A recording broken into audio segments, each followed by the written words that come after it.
How to add Face ID to apps on iPhone.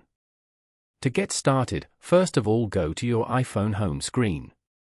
The home screen is the primary interface for accessing apps, widgets, and system controls. It features a customizable grid of app icons, widgets, and potentially folders for organizing apps. Press and hold the application you want to lock from here. For example, CapCut. Here, tap on Require Face ID. This app will now require a Face ID or your passcode to open or show content in other apps. Then, tap on Require Face ID again. Now, go back and open up the CapCut app again. As you can see, Face ID is required to open this app.